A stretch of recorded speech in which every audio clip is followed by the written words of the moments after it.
Anybody? Oh yeah, absolutely. Yeah, that's the story of the game from our point of view. When you go up against side of the quality of Chelsea, then or any side, in fairness, you've got to make sure that you don't have catastrophic defensive moments. Unfortunately, I think we had at least 3, so that's always going to make it difficult. I mean, extenuating circumstances, obviously, given our difficulties in terms of personnel available at the back. Obviously, with Bruno Martins Indy coming off, that doesn't leave any.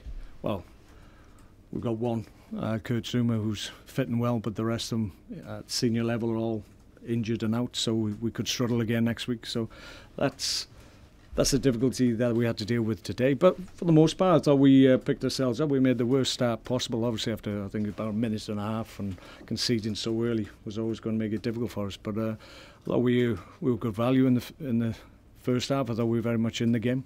Had a couple of moments that could have gone for us, and then unfortunately we make another mistake with their back header. So 2-0 down, we're feeling a little bit aggrieved, I have to say.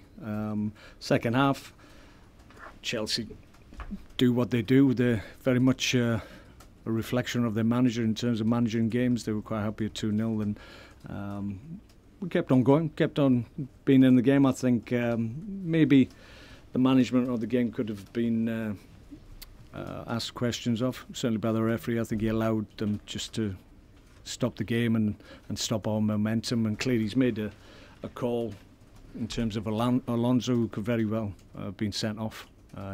Should have done, in my view, and I think their manager obviously agreed that he was lucky because he took him off within seconds of him getting away with the second offence. So those are the key moments that you need to go for. You need that moment to get them down to 10 men, and maybe one of the chances, I think we had an opportunity as well for a penalty, which may well have been given. So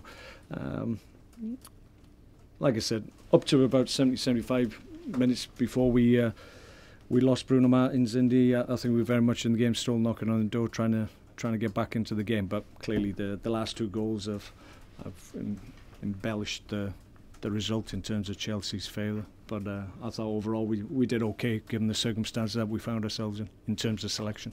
Mark, there are a lot of talented strikers in the Premier League.